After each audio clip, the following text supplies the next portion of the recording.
A wet, tearing sound behind the ribs, inaudible to anyone else, was the true agony of the rejection, far sharper than the sting of public humiliation. As Tristan the future Alpha stood before the entire Winter Court and denounced Maeve as unworthy of his bloodline, it felt as though she might hemorrhage right there on the frozen stone. She gathered her meager belongings, fully anticipating a lonely death, as a nameless rogue only to be stopped at the courtyard gates. The Alpha King. Tristan's father stood in her path, his gaze fixed upon her with a starving intensity. The great hall of Ethelgard smelled of roasted boar, wet wool, and wood smoke. It was the winter solstice, the longest night of the year, and the fortress was packed with roaring drinking wolves. Maeve stood near the hearth, a wooden cup of weak ale warming her cracked hands. She was a healer's assistant, an orphan of a border skirmish, wearing a scratchy, worn-out linen dress. She was nobody, until the clock struck midnight and she turned 20. It didn't happen like the bards sing. There was no golden light, no angelic choir. It hit her like a physical blow to the back of the head. A scent cut through the grease and sweat of the hall's sharp pine ozone and cold steel. It bypassed her nose and dragged her wolf straight to the surface. Her claws elongated, biting into the wood of her cup. Her heart slammed against her sternum, frantic, demanding. Mate! She followed the scent, blindly pushing through the throng of armored bodies. Her breath hitched as the trail led her directly to the high dais. Tristan the Alpha heir sat lounging in a high-backed oak chair, a cup of wine balanced on his knee. He was beautiful in the harsh, arrogant way of untested royalty. Beside him sat Lady Rosamond, the daughter of a wealthy neighbouring lord, her hand resting intimately on his thigh. Maeve stopped at the base of the dais. She couldn't breathe. Her wolf was whining, scratching at the back of her mind, desperate for him to look down. When he finally did, his expression didn't soften. He inhaled, his nostrils flaring as the bond slammed into him. His eyes flashed wolf amber for a fraction of a second. He knew. And then his lip curled. He looked at her muddy boots, her frayed hem, the soot smudged on her cheek. He looked at Rosamond, clad in crimson velvet and draped in jewels, and he did the math. A dirt-poor healer versus an alliance that would double his army. Tristan set his cup down. The noise in the hall began to die as wolves, sensitive to shifting pheromones, turned their heads toward the dais. The silence spread like a bruise. "Did you need something, girl?" Tristan asked, his voice ringing out across the quiet stone. Maeve swallowed her throat dry as dust. "You know." He stood up, towering over her from the steps. "I know that the moon goddess has a twisted sense of humor, or perhaps it's just a test of my resolve." He didn't lower his voice. He wanted an audience.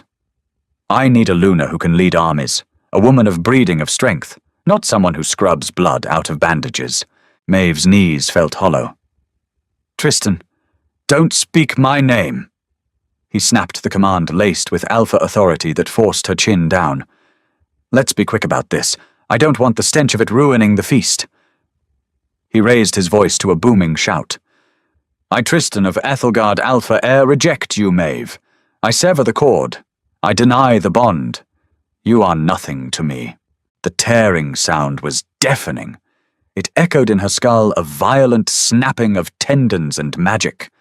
A gasp ripped out of her, a wretched, ugly sound, and she dropped to her knees on the cold flagstones. It felt like he had reached into her chest, grabbed a handful of her lungs, and ripped them out through her throat. Searing agony radiated down her spine. She threw up a mouthful of bile onto the stones. Whispers broke out across the hall. Pity. Disgust. Mockery. "Get up, Maeve." A gruff voice muttered. The court physician pulled at her shoulder. "Get up before you shame yourself further." She couldn't stand. The physical trauma of a broken bond was catastrophic. Her wolf was howling in the dark, curling into a ball to die.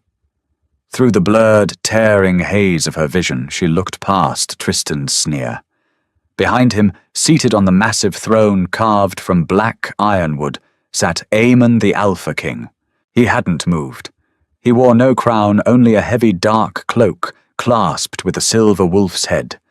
He was a mountain of a man scarred from decades of brutal territorial wars, his dark hair streaked with iron grey. While Tristan looked like a prince from a tapestry, Aemon looked like a warlord who had burned the tapestry to stay warm. Their eyes met. His were a pale, icy blue. He didn't look at her with pity. He looked at her with an intense, terrifying stillness. He didn't stop his son, and he didn't intervene. He just watched her bleed. She pushed herself up, her hands shaking so violently she could barely lock her elbows. She didn't look at Tristan again. She dragged herself backward, step by stumbling step, away from the warmth and the laughter, and out into the freezing night. Her room was a closet above the apothecary, smelling permanently of dried garlic and camphor. Maeve didn't bother lighting a candle. Her hands were entirely numb as she shoved her few possessions into a canvas sack, a woolen blanket, a spare tunic, and a hunting knife with a chipped handle. Her chest was a hollow, echoing cavern. Every breath felt like inhaling ground glass. A rejected wolf cannot stay in the same territory as their mate. The proximity is a slow, agonizing poison. The wolf eventually claws its way to the surface in a fit of feral madness ending in execution. Her only choice was the borderlands. She would become a rogue. She would probably freeze or starve before the month was out, but it was better than losing her mind. She tied the sack tight and threw it over her shoulder, wincing at the pull on her muscles. The fever was already setting in, the chill of the broken bond seeping into her marrow. She slipped down the wooden stairs, moving quietly through the shadows of the lower ward. The snow was falling heavily now, burying the mud of the courtyard under a sheet of pristine white. The guards at the outer gate would be huddled near their braziers. If she kept to the wall, she could slip through the postern door unnoticed. She was 10 paces from the iron-banded door when a shape detached itself from the gloom of the armory wall. She froze, reaching for a blade she hadn't strapped on. The man didn't step into the moonlight, but he didn't need to. His presence hit her like a physical weight. The air pressure dropped. The ambient noise of the wind and distant drunken singing seemed to die away. It was a suffocating aura of dominance, ancient and heavy. "Running away, little wolf." The voice was a low, gravelly rumble that vibrated through the soles of her boots. Aemon. She dropped her chin in immediate submission, shivering violently. "My king," she rasped. Her voice sounded wrecked. "I am leaving the territory, as is the law." He stepped forward, his boots crunching loudly in the fresh snow. Up close, the Alpha King was intimidating in a way that made every instinct scream to go prone. He was a foot taller than her, broad-shouldered and lethal. A jagged scar cut through his beard, tracing up to the corner of his jaw. "The law says a wolf may leave." Aemon corrected his tone, conversational, though there was nothing casual about the way he boxed her in against the stone wall. "It does not say she must." "If I stay, I will go mad," she whispered, keeping her eyes fixed on the silver clasp of his cloak. "Your son." She choked on the words, the ghost pain flaring in her chest. "Your son made sure of that. Tristan is a fool," Aemon said. The blunt, emotionless way he insulted his own heir made Maeve's head snap up in shock. "He thinks with his pride, not his wolf. He trades a fated bond for a few 100-foot soldiers from a fat lord." Aemon let out a derisive snort. "He will find out soon enough that a broken bond leaves a rot in the blood. That doesn't help me," she said, a spark of cynical anger finally piercing through her grief. She adjusted the strap of her bag. "I'm the one who pays for his choice. Please, Alpha, let me pass." Aemon didn't move. He leaned in just a fraction. And then she smelled it. Earlier in the Great Hall, Tristan's scent had been a chaotic explosion of pine and ozone. But this was different. It was dark, rich, and overwhelming. Wood smoke, damp earth iron, and old leather. It rolled over her, sinking into her pores. It didn't strike her like a blow. It wrapped around her like a heavy, suffocating blanket. Her inner wolf, which had been lying curled up, waiting to die, suddenly lifted her head. She stumbled back until her spine hit the frozen stone wall. "What is that?" She breathed panic rising in her throat. Armand stood over her, his icy blue eyes locked onto hers. "For 15 years my wolf has been silent," he said softly, the low timbre of his voice vibrating against her skin. "Ever since the last queen died, giving birth to my disappointment of a son. I thought the beast was dead. He never cared for politics. He never cared for the concubines I took to warm my bed." Eamon reached out slowly, deliberately. She flinched, but he just caught a strand of her hair that the wind had whipped across her face. His large, calloused fingers brushed against her icy cheek. A jolt of electricity shot through her jaw straight down to her toes. "But tonight," Eamon continued, his voice dropping to a dangerous purr, "when that idiot boy broke the cord, my wolf woke up. He tasted the blood in the water. He smelled you." She shook her head, her mind unable to process it. "No, Tristan was my mate."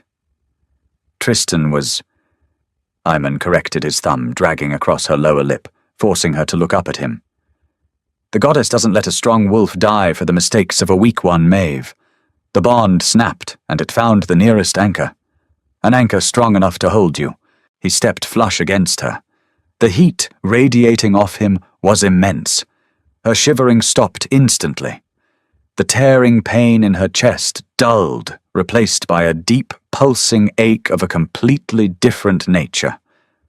"You're not leaving Maeve," the Alpha King murmured, lowering his face until his breath brushed her ear. "Drop the bag." She stammered, terrified of him, terrified of the sudden desperate craving her body had for his proximity. "I am a peasant. You are mine!"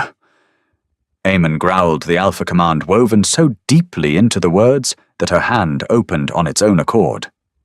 The canvas sack hit the snow with a dull thud. He didn't give her time to process, to argue, or to run. Eamon wrapped a massive arm around her waist, hoisting her against his side as if she weighed nothing, and turned his back on the gates, walking her back toward the towering shadows of the royal keep. Morning came with a brutal, biting cold that frosted the high windows of the king's chambers. Maeve awoke in a bed large enough for 4 swathed in furs, thicker than anything she had ever touched. For a moment she forgot.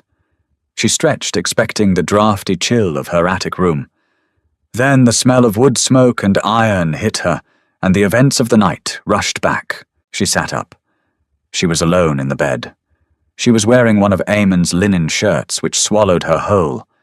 The agony in her chest was gone entirely, erased, replaced by a strange, humming warmth. She touched her ribs. No pain. The mate bond hadn't just been replaced. It had been overwritten by something monolithic. The heavy oaken door clicked open. Eamon walked in. He was dressed for court black leather steel braces, his wolf head cloak draped over his shoulders. He looked hard, uncompromising, and deeply dangerous. "Get up," he ordered, though his tone wasn't cruel. He tossed a bundle of dark fabric onto the end of the bed. "Dress, we have a pack meeting." She pulled the bundle toward her.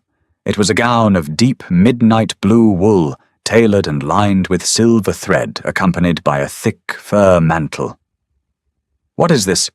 "Your armor," Eamon said, simply turning to pour water from a silver pitcher into a basin. "Tristan is holding court this morning to announce his official courtship with Lord Garrick's daughter. He plans to solidify his position."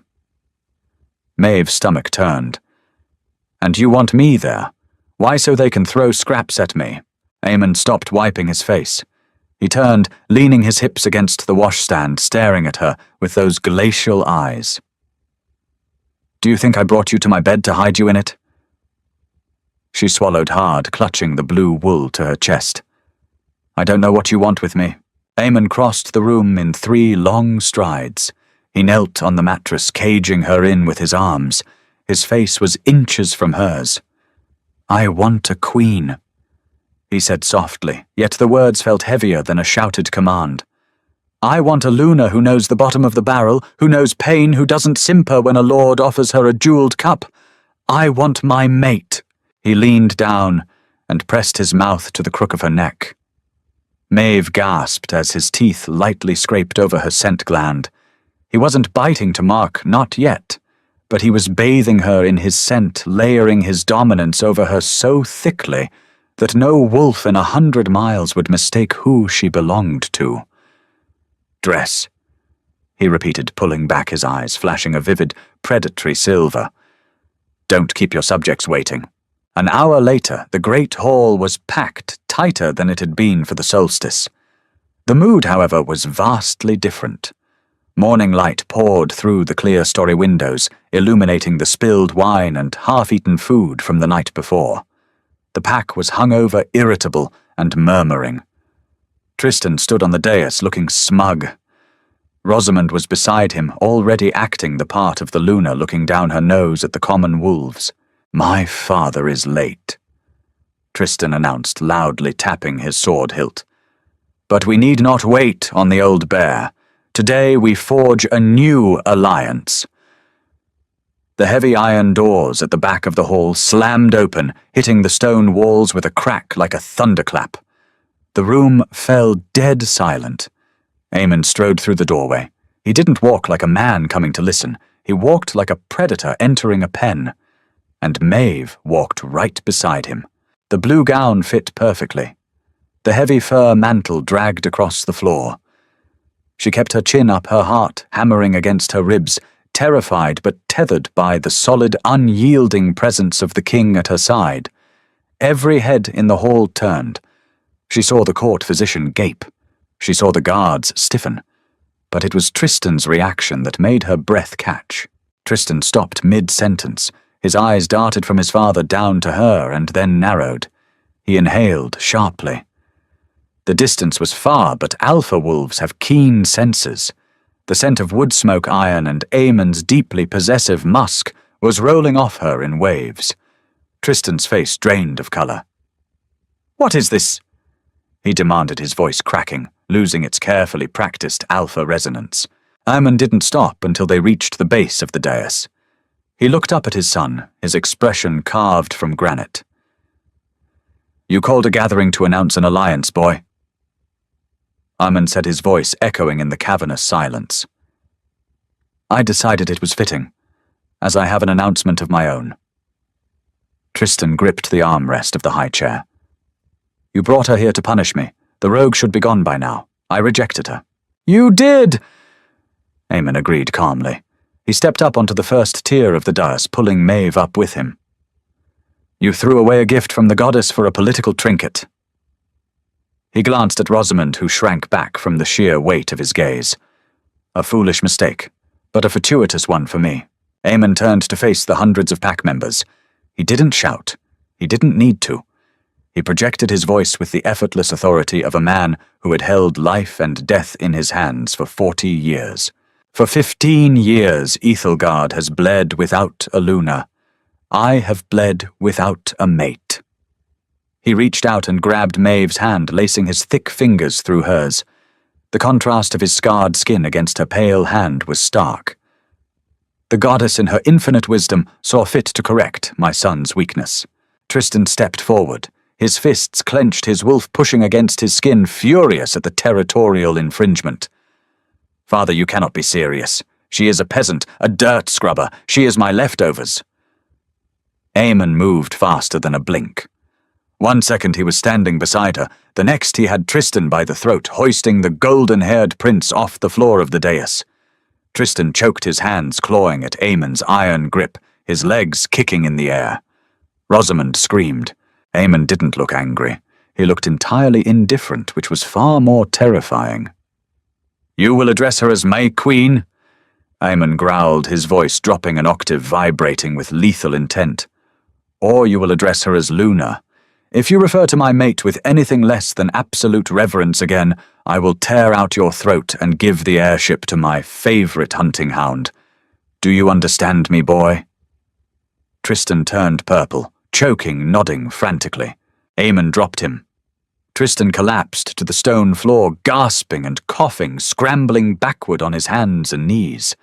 The Alpha King turned back to Maeve, the lethal coldness in his eyes melting away as he looked at her face. He took her hand again, lifting it, and kissed her knuckles in front of the entire, terrified, breathless court. "Kneel," Aemon commanded the room. It wasn't a request. The wave of alpha power hit the crowd like a physical blow. One by one, from the highest-ranking lords to the kitchen boys, the pack dropped to their knees. Hundreds of heads bowed. Tristan, still coughing on the floor, looked up at Maeve. His eyes were wide with shock, humiliation, and a sudden sickening realization of what he had truly thrown away. Maeve looked down at the boy who had broken her chest open the night before, and for the first time in her life, she felt the cold, hard mantle of power settle over her shoulders. The transition from a nameless peasant to the Lunar of Erthelgard did not happen with a wave of a wand. It happened in the freezing, suffocating air of the war room. Aemon did not coddle her. The morning after her public elevation, he had a guard escort her down to the lower keeps, where the High Lords and battle commanders sat around a massive map-strewn table.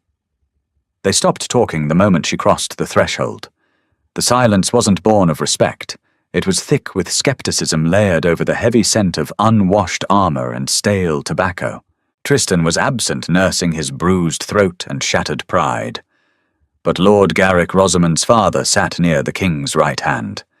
Garrick was a man carved from suet and cruelty, his fingers glittering with rings bought by overtaxing his border villages. Aemon sat at the head of the table. He didn't stand when Maeve entered. He simply pulled out the heavy ironwood chair to his left. "Sit," he commanded. She sat. The leather was cold. She kept her hands folded tightly in her lap to hide their trembling. "We are discussing the winter stores." Aemon said, his icy gaze sweeping over the gathered lords. "Garrick claims his eastern grain shipments will be delayed until the spring thaw. He suggests cutting the lower ward's rations by half to compensate." Garrick offered a thin, patronizing smile. "It is a matter of survival, my king. The standing army must be fed. The fighting wolves burn hotter, need more meat. The peasants in the lower ward do not patrol the borders. They can survive on less." "They'll starve," Maeve said. The words slipped out before she could stop them. The room went dead silent again. Garrick's smile vanished, replaced by a sneer. "Forgive me, Luna." Garrick dragged the title out, wiping his boots on it. "But the logistics of keeping a pack alive through a blizzard are perhaps more complex than rolling bandages." Maeve looked down at the parchments scattered near her elbow. They were inventory lists. She recognized the horrible, cramped handwriting of the quartermaster. She pulled the ledger toward her. Her heart was a frantic bird against her ribs, but the memory of the freezing attic room steadied her hands. "You allocate 3 pounds of salted venison a week for a foot soldier," she said, tracing the ink with a scarred finger. "But you only allocate 1 pound of oats for a family of 4 in the lower ward." She pulled a piece of charcoal from the center of the table and began to scratch out a crude table on the back of a blank parchment. "Quarter population current weekly allocation proposed ration, Garrick mortality risk. Upper keep 803 pounds, meat 2 pounds, grain 3 pounds, meat 2 pounds, grain low. Lower ward 2 401 pound grain 0.5 pounds, root veg 0.5 pounds, grain 0.25 pounds, root veg. Critical." She slid the parchment toward the center of the table. "You don't understand the lower ward, Lord Garrick. The women hauling firewood burn just as many calories as your men walking the parapets. If you halve their grain, they will weaken. When they weaken, the winter fever spreads. It will start in the slums, but it won't stay there. It will crawl up into the barracks. You'll lose 1/3 of your fighting force to sickness before the first snowdrop blooms." She looked up, meeting Garrick's furious glare. "You want to feed your army, cut the wine shipments to the high tables, trade the luxury furs for dried fish from the river clans. If you starve the foundation of this, keep the walls will collapse." Garrick slammed his fist on the table. "I will not be lectured on logistics by a—" "Silence," Aemon's voice didn't rise in volume, but the raw alpha command in it dropped the temperature in the room by 10 degrees. Every lord at the table stiffened, averting their eyes. Aemon slowly turned his head to look at Maeve. His expression was unreadable. For a long, terrifying second she thought she had overstepped. She had embarrassed a high lord in front of the king. She prepared for the reprimand. Instead, Aemon reached out his massive, scarred hand covering hers on the table. The heat of his palm sank straight to her bones. "The Queen has spoken," Aemon said softly, his pale blue eyes fixed on Garrick like a sniper's crosshairs. "Send a rider to the river clans today. The lower ward rations remain untouched. And Garrick—" The portly lord swallowed hard.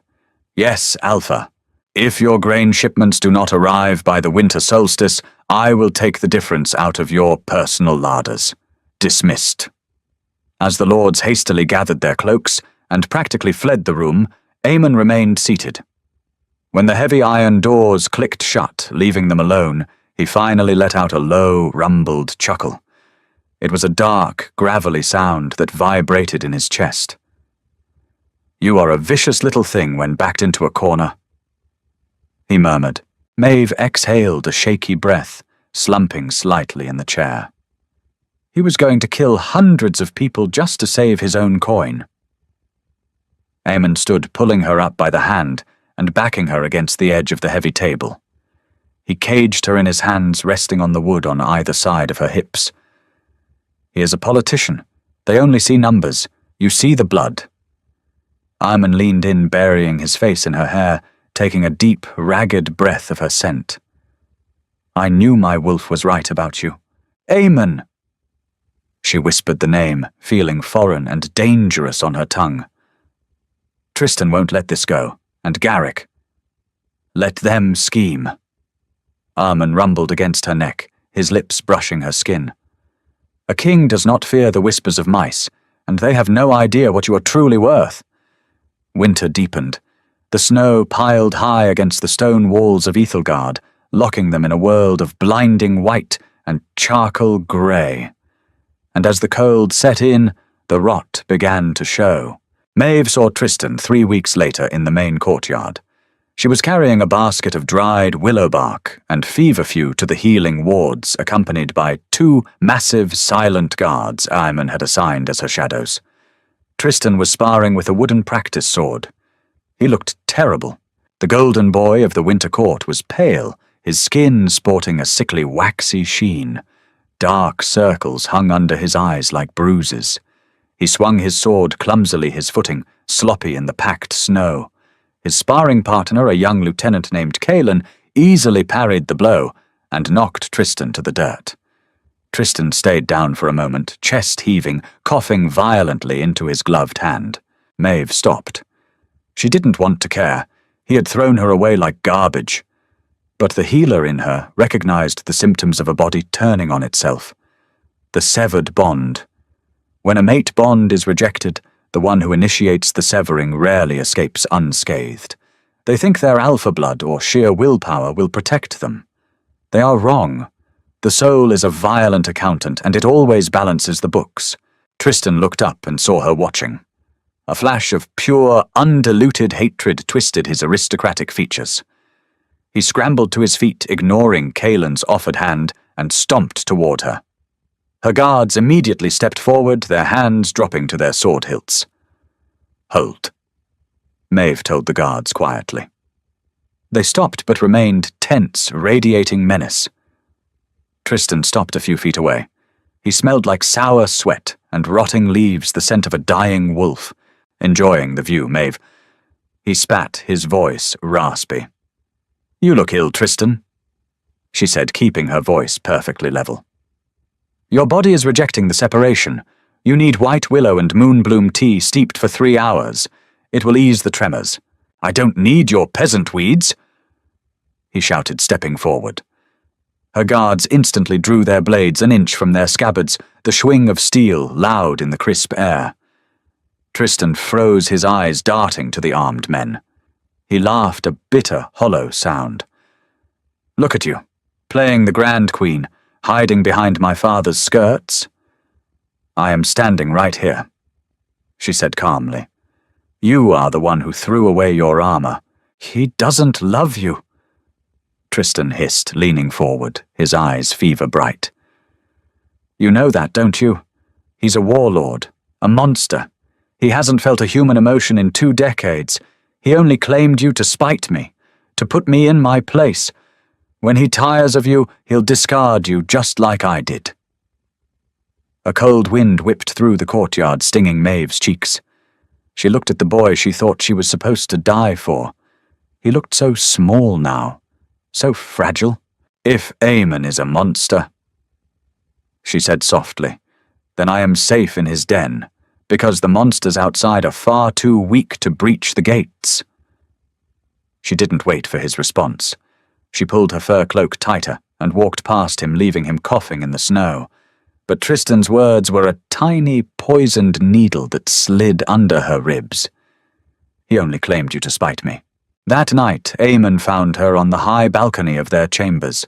She was bundled in furs, staring out over the jagged peaks of the mountains, watching the moon rise. It was nearly full. Aemon came up behind her. He didn't say a word.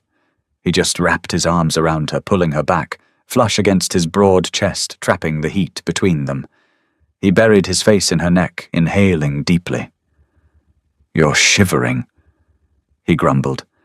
And your mind is racing. I can feel it. Tristan confronted me today, she said quietly. She felt Aemon's muscles turn to stone. A low growl vibrated in his throat. I will have his tongue removed. No, she said quickly, resting her hands over his thick forearms. He's already dying, Aemon. The severed bond is poisoning him. He can barely hold a sword. Good. Let him rot. Aemon's voice was devoid of pity. A weak alpha gets his pack killed. Better he dies slowly now than leads us into a slaughter later. He said you only claimed me to punish him. She whispered the words, tasting like ash. Aemon went completely still. Then he turned her around. He didn't do it gently. He gripped her shoulders, forcing her to look up into his face. The silver light of the moon illuminated the harsh lines of his scar, the deep exhaustion around his eyes. Listen to me. Aemon said, his voice a low, rough scrape. I have fought in 12 wars. I have buried a mate, 3 brothers, and countless friends. I do not play games with my life, and I do not play games with my wolf. When I looked at you in that hall, bleeding out on the stones... He stopped, closing his eyes for a fraction of a second. When he opened them, the icy blue was gone, replaced by the pure, glowing silver of his wolf. I didn't see my son's reject, he breathed, pressing his forehead against hers. I saw the only thing in this frozen wasteland worth keeping warm. You are my anchor, Maeve. Mine. The needle of doubt dissolved, washed away by the sheer overwhelming truth radiating from his bond. She reached up her small hands, framing his rough, bearded face. Tomorrow is the full moon, she whispered. I know. He replied, his eyes dropping to her mouth. Mark me, she demanded. Aemon let out a ragged breath, his hand sliding down to grip her hips. If I mark you, Maeve, there is no undoing it. You will carry my scent into the grave. You will be tied to a scarred old killer until the goddess takes us. Good, she said, pulling his mouth down to hers. I prefer killers to cowards.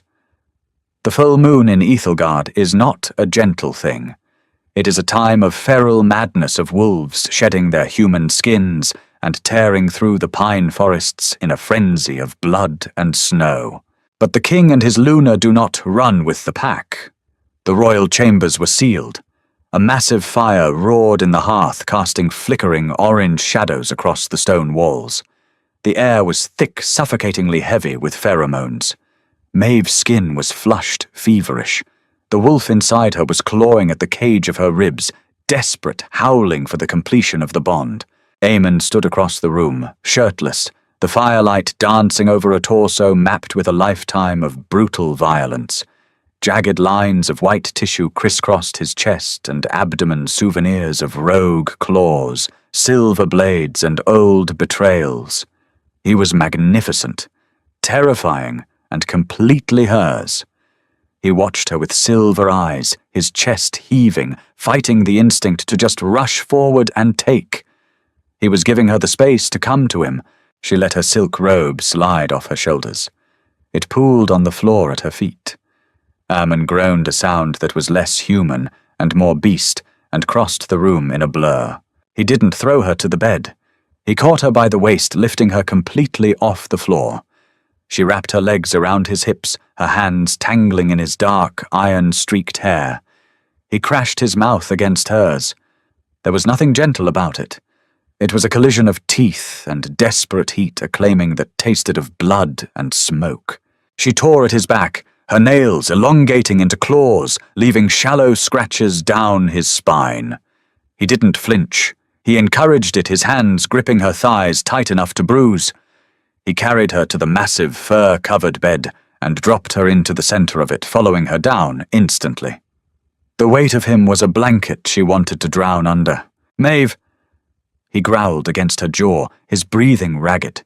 His fangs were fully descended, scraping lightly against the sensitive skin of her neck. Every nerve in her body was screaming. "Do it!"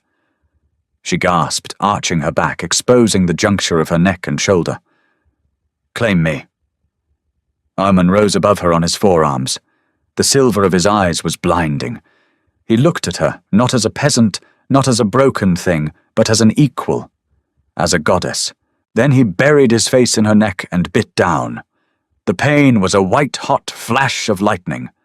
Maeve screamed her back, bowing off the mattress, her hands gripping his shoulders so hard her claws drew blood. But the pain only lasted a second. It was immediately followed by a rush of pure liquid fire flooding her veins. It wasn't like the severing. The severing had been a violent amputation. This was a grafting. She felt his soul slam into hers. She felt his exhaustion, his ancient grief, his ruthless determination, and beneath it all a fiercely protective love that burned hotter than the sun. He flooded her senses. She belonged to him. He belonged to her. Herman pulled back slowly, his fangs stained with a drop of her blood. He licked it away reverently, sealing the wound with his tongue. The bite mark, a perfect crescent of punctures, throbbed with magic. "Mine!" he whispered, collapsing against her, burying his face in her chest as she held him stroking his hair, while the storm of their mating broke over them. Miles away in the dark, drafting halls of Lord Garrick's estate, there was no fire and there was no warmth. Tristan sat huddled in a high-backed chair, wrapped in blankets, shivering uncontrollably despite the heavy furs. His face was gaunt, his eyes sunken. Beside him stood Lord Garrick, staring down at a map of Ethelgard. He marked her, Tristan rasped, clutching his chest. He had felt the echo of it. The final absolute severing of his residual connection to Maeve. She was utterly gone. He actually marked the street rat. Garrick poured a cup of dark wine and handed it to the trembling prince. "Your father has lost his mind to lust, Tristan. He elevates a peasant, insults his lords, and alienates his allies. He is weak." "He doesn't look weak," Tristan muttered, bitterly, coughing into a rag. It came away spotted with blood. "A tree rots from the inside out." Garrick sneered, pointing a fat finger at the map. "The river clans are isolated. The Western Guard is loyal to my coin. Your father thinks a strong bite makes a strong king. We will show him otherwise." Tristan looked at the map, his eyes narrowing, fueled by sickness, jealousy, and a desperate need for revenge. "When we wait for the deep winter," Garrick said, a cruel smile stretching across his face. "When the snows are too high for reinforcements from the capital, we take the fortress, we take the throne, and we will see how long his little queen survives when she is thrown to the wolves." January brought a cold that didn't just freeze the water in the basins, it froze the marrow in the bones. The snowbanks against the outer walls of Ethelgard reached the parapets. The world was reduced to white wind and grey stone. But inside the lower ward the fires burned hot. Maeve stood in the centre of the muddy, snow-packed square, wrapped in her heavy blue cloak. The air smelled of wood smoke roasting root vegetables and wet fur. The extra rations had arrived just before the passes closed, bartered from the river clans exactly as Aemon had commanded. Because of that, the children running between the stone hovels had meat on their bones. The elderly weren't succumbing to the hacking winter coughs. "Luna!" She turned. A woman with flour dusting her apron bowed awkwardly, holding out a steaming wrapped bundle. "Fresh bread, first of the morning batch, for you and the king." Maeve took it to the heat, seeping beautifully through her leather gloves. "Thank you, Martha. How is your husband's leg?" "Healing, Luna. The willow bark you sent took the swelling right down." She looked at Maeve, her eyes dropping to the snow in deference, but there was no fear in her posture, only fierce, unyielding loyalty. Maeve was no longer the orphan who scrubbed blood from the floors. She was the anchor of Ethelgard. She walked the lower wards every day. She didn't hide in the High Keep. She bled with them, worked with them, and in return the lower pack had stopped calling her the Peasant Queen in their whispers. They called her the Iron Luna. She walked back toward the upper keep, the bread tucked under her arm. The peace of the morning, however, felt brittle, like ice over a fast-moving river. Aemon was waiting for her in the war room. He didn't look up from the maps spread across the table when she entered, but the tension in his shoulders immediately uncoiled. The mate bond hummed between them, a constant thrumming wire of warmth that kept the brutal winter at bay. "You're out late," Aemon grumbled, tracing a scarred finger along a mountain pass on the map. "I was securing our breakfast," she said, tossing the warm bread onto the table. She walked up behind him, wrapping her arms around his waist and resting her chin on his broad back. "What has you grinding your teeth?" He covered her hands with his. "Silence." "Silence is good. Silence from allies is good?" Aemon corrected, turning his head slightly. "Silence from enemies is a drawn bowstring. Garrick hasn't sent a raven in 3 weeks. His quarter in the eastern wing of the fortress has been entirely locked down. His men don't drink in the Great Hall. They don't patrol the outer walls." "He's isolating," she murmured. "He's preparing," Aemon corrected flatly. "And Tristan is with him." The mention of his son's name made the temperature in the room drop. Aemon rarely spoke of Tristan anymore. When he did, it was with the detached coldness of a commander discussing a tactical error. "Kaelin reported that Tristan collapsed in the courtyard yesterday," Aemon continued. "He couldn't stand on his own. The severed bond is eating his organs. He has days, maybe a week, before his heart gives out." Maeve closed her eyes. The cynic in her wanted to say good. The girl who had knelt on the stones of the Great Hall vomiting from the pain of rejection wanted him to suffer. But the Luna felt the weight of it. A dying wolf is a desperate wolf. "Garrick won't wait for him to die," she said softly. "If Tristan dies, Garrick loses his puppet. He loses his claim to the throne." Aemon turned around, pulling her flush against him. His eyes were hard, calculating. "Exactly. If Garrick is going to strike, he will do it while Tristan still has a pulse to legitimize the coup." A heavy knock echoed on the iron door. Kaelin, the young lieutenant, pushed it open. His face was pale, his breath pluming in the cold air of the corridor. "My king," Kaelin gasped. "The eastern gates." "What of them?" Aemon barked. "The portcullis has been raised. The winches are jammed. Garrick's men slaughtered the gate guards. We have a massive force marching up the mountain path. Mercenaries, rogues, hundreds of them." Aemon didn't flinch. He didn't curse. He simply reached for the heavy broadsword resting against the table. "They intend to take the keep before the sun sets," Aemon said, strapping the sword to his back. He looked down at Maeve. The alpha command in his eyes was absolute. "Go to the deep vaults. Take the women, the children, and the elders from the lower ward. Lock the iron doors from the inside.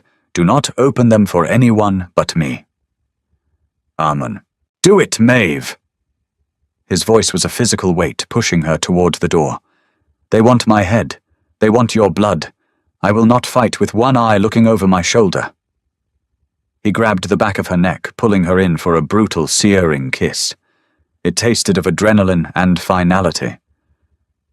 "I will come for you when the snow is red," he whispered.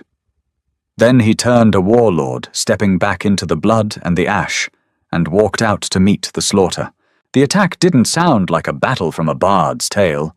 It sounded like an abattoir. Screams echoed off the stone walls, mixed with the sickening crunch of breaking bone and the metallic clash of steel. The stench of blood and voided bowels drifted down into the lower levels of the keep. Maeve didn't go to the vaults. Eamon had given her an order to hide, but the Luna does not cower while her pack is butchered. She ran to the healing wards. It was already chaos. Men were being dragged in with missing limbs, deep claw marks tearing through their armor. The few remaining healers were overwhelmed hands slick with blood, shouting for water and bandages. She threw off her blue cloak. She rolled up the sleeves of her linen dress and grabbed a basket of packed snow and needle and thread. "Hold him down!" She shouted to two uninjured soldiers, pointing at a man whose stomach had been laid open by a rogue's claws. For the next 2 hours she existed in a haze of copper and agony. She stitched flesh. She packed wounds with snow to slow the bleeding. She poured biting alcohol over exposed bone, ignoring the curses of the dying. The roaring above them grew louder. The ceiling shook as massive bodies slammed against the stone floors of the great hall, directly over their heads. Then the heavy oak doors of the healing ward splintered and caved in. Screams erupted from the wounded as 5 men stepped through the rubble. They weren't Eamon's soldiers. They wore the grey and silver livery of Lord Garrick. Mercenaries. Their swords were dripping. Well, well.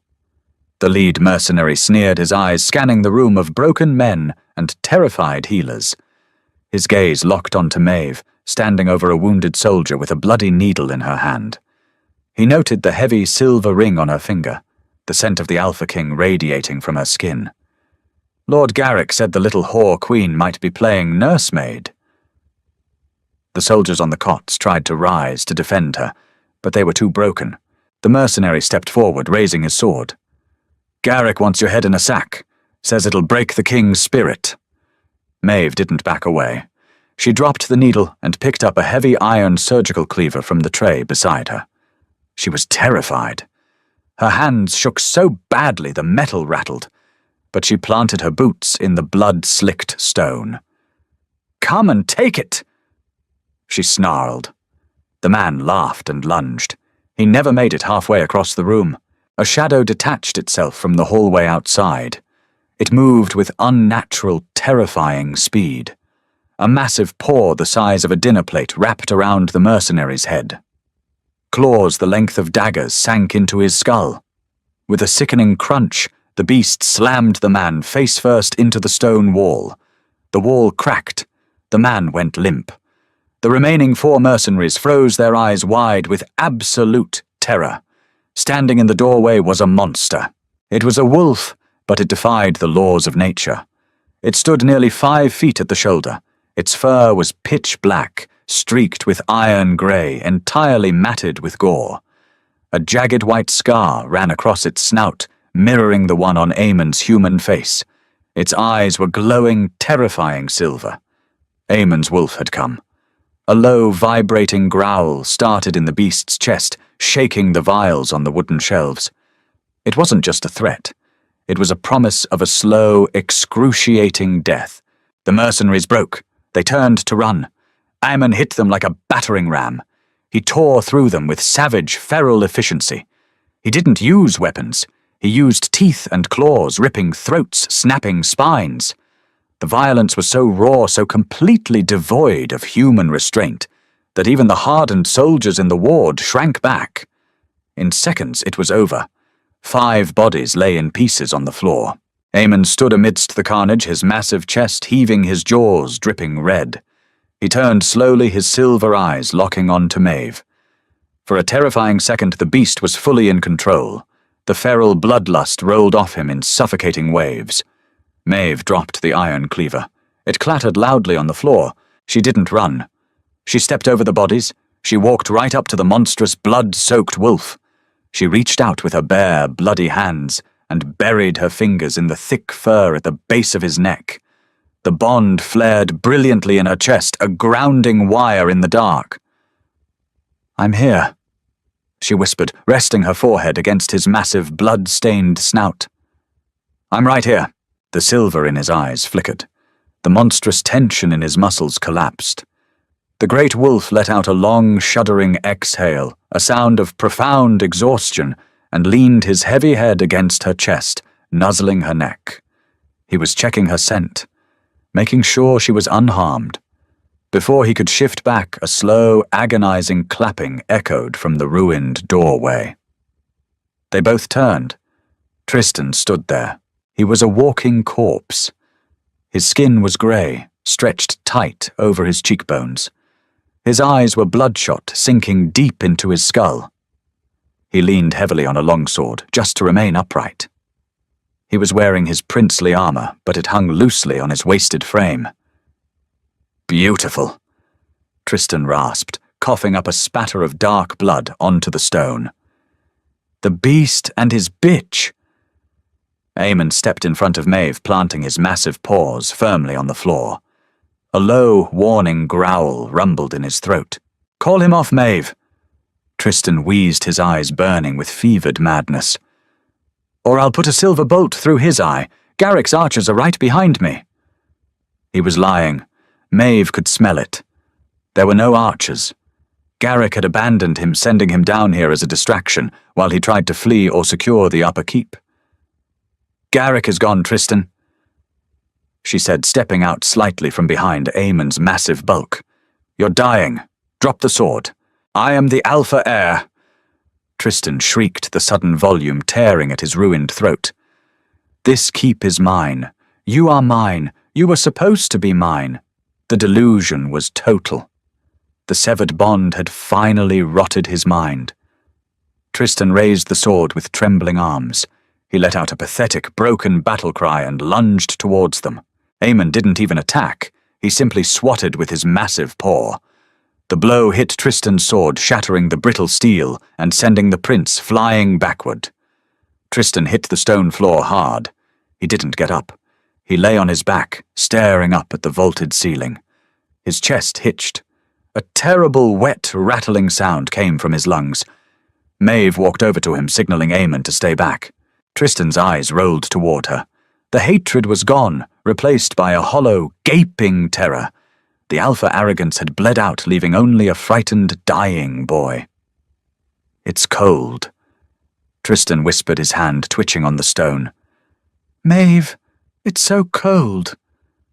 He was reaching for her, reaching for the bond he had violently severed, trying to find warmth in the very thing he had thrown away.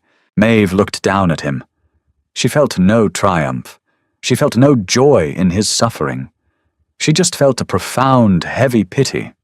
The violent accountant of the soul had come to collect. She didn't take his hand. She just watched as the light faded from his eyes. Tristan took one last, shuddering breath and went still. The siege broke with the dawn. With Tristan dead, Garrick's claim to the throne evaporated. The mercenaries, realizing they were fighting for a ghost and facing the unleashed fury of the Alpha King, threw down their weapons and surrendered. Garrick didn't make it to the Eastern Pass. Eamon's loyalists caught him trying to slip through the postern gate with a saddlebag full of gold. By noon, the fighting had stopped. The fortress of Ethelgard was severely damaged. Black smoke plumed from the eastern wing. The snow in the courtyards was stained a deep, horrifying crimson. Bodies were being stacked onto pyres. But the fortress held. Maeve stood on the high balcony overlooking the main courtyard. She was washed her hair braided, wearing a fresh gown of heavy black wool. The air was crisp, the sky a piercing, cloudless blue. The storm had finally broken. Below, Eamon stood on the executioner's block. He was back in his human skin, though he looked just as lethal. He wore no shirt bandages wrapping his ribs where a silver blade had grazed him.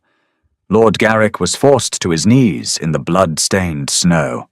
He was weeping, begging for mercy, offering all his lands, his gold, and his daughters. Eamon didn't listen. You brought rogues into my home. Aemon's voice carried across the silent courtyard, reaching every surviving member of the pack. You slaughtered my guards. You tried to murder your queen. The penalty for treason is not a fine. It is the void. Aemon drew his heavy broadsword. It gleamed in the winter sun. For Ethelgard. Aemon roared and swung the blade. It was a clean strike. Garrick's head hit the snow. A profound, heavy silence fell over the keep. The pack watched their king lower the bloody sword. Then as one, the thousands of wolves gathered in the courtyard dropped to their knees in absolute, unquestioning submission. Aemon turned. He didn't look at his bowing subjects. He looked up, his eyes finding Maeve on the high balcony. Even from this distance, she could feel the intense, burning heat of his gaze. The silver flashed in his eyes, a silent promise. He handed the bloody sword to a guard and began the long walk up the stone stairs to their chambers. Maeve waited for him by the hearth. The fire had burned down to glowing embers. When the heavy oak door clicked shut behind him, Aemon leaned against it for a moment, closing his eyes. The warlord posture melted away, leaving only a deeply exhausted man. She crossed the room and wrapped her arms around his waist. He let out a long breath, burying his face in the crook of her neck, inhaling the scent of her skin, grounding himself in the reality that they were both still breathing. "It's over," she whispered, stroking the hair at the nape of his neck. "The snow is red." Aemon murmured against her collarbone. "As I promised. And the rot is gone," she said, pulling back slightly to look into his face. She traced the line of his scar with her thumb. "Tristan is dead. Garrick is dead. The pack is yours." "The pack is ours." Aemon corrected his voice, a low, rough rumble. He caught her hand, pressing a kiss to her palm. "They saw you in the ward, Maeve. They saw you standing between their wounded and a sword. They do not bow to you because I command them to anymore. They bow to you because you are their Luna." He picked her up, carrying her effortlessly towards the massive fur-covered bed. His body was battered, bruised, and scarred, but his strength was absolute. "I thought I was dead 15 years ago," Aemon whispered, laying her down among the furs and following her down his weight, pinning her comfortably to the mattress. He looked down at her with a reverence that made her chest ache. "I was a ghost haunting a throne. You dragged me back to the land of the living little wolf." She reached up, pulling his mouth down to hers. "I'm not going anywhere, my king." The winter raged outside the stone walls, but inside the fire burned bright. They were battered. They were scarred. They had walked through the blood and the ash to find each other. But as his mouth claimed hers, erasing the cold and the past, she knew one thing for certain. The bond was perfect. And Ethelgard would never be cold again. If you felt the chill of the winter court and the heat of the Alpha King's claim, don't let the story end here. The bond of a true mate is undeniable, and so is our community. Hit that like button if you believe Maeve got the justice and the king she deserved. Share this video with your fellow romance and fantasy lovers who crave a story with real bite. And don't forget to subscribe and ring the bell so you never miss another epic, pulse-pounding werewolf tale. What was your favorite moment? Let us know in the comments below.